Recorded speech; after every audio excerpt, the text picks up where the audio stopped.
I think one of the more significant challenges that women face today is not being prepared to ask for what they're worth.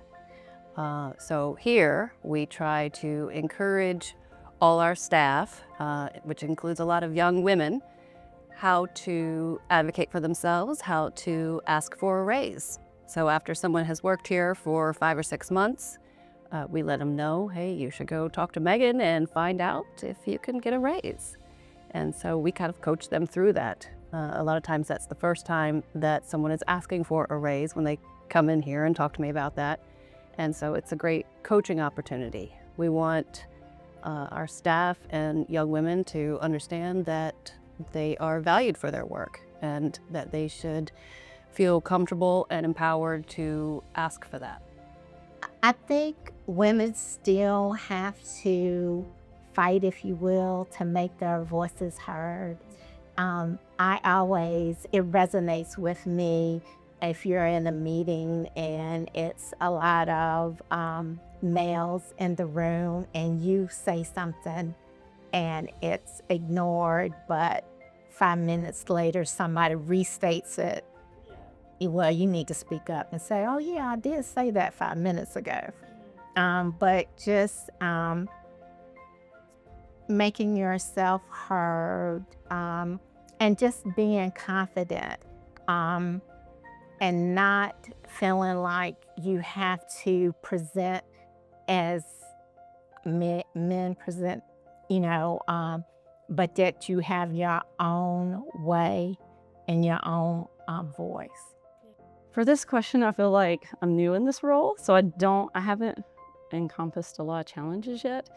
I would say one of the biggest challenges I expect to face would be work-life balance and balancing having a family. I've got 3 children and a spouse and my work life. So trying to balance all of those and do all of them to the fullest, as well as, sorry, this is very distracting.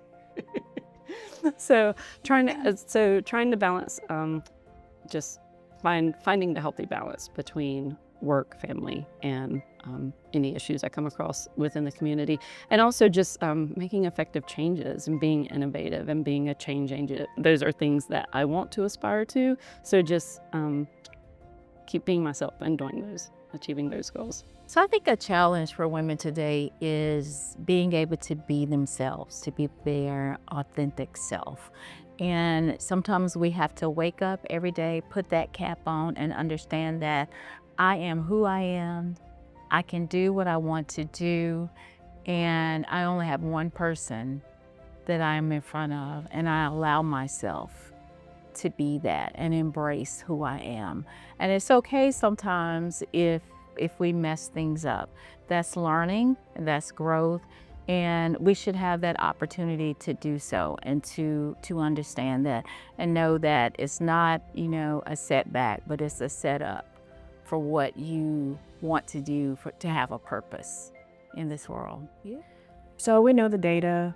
We're still, when it comes to the gaps in pay between men and women, men still make significantly more than what women do, sometimes having even more skill sets than those, but just because of, who they are, their gender, they traditionally receive more funding.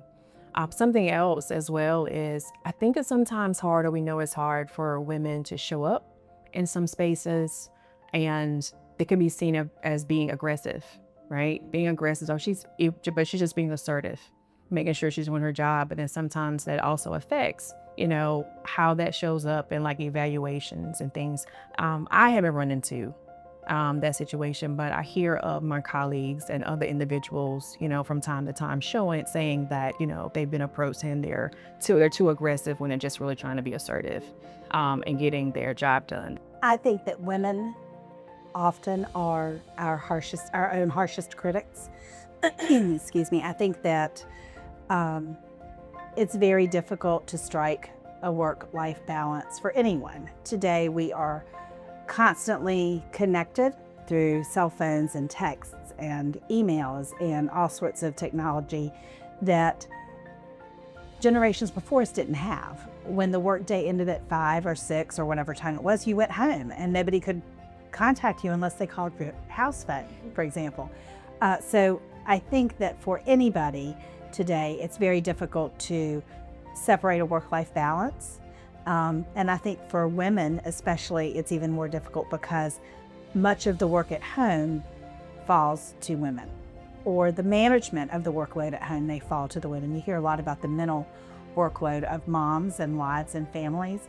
So I think that when you already have a challenge with separating work-life balance and creating a balance between the two, when that's already challenging, it's extra challenging for females who go home and have as much work at home as they do at work. And I think that we just have to give ourselves a little bit of grace and recognize that it will all get done. It just doesn't have to all get done right now, maybe, because I think it's really challenging to find that happy medium and strike that balance between the demands at home as a parent or a spouse or a sibling or a daughter, and strike that balance with the demands at work when we have lots of responsibilities at work too.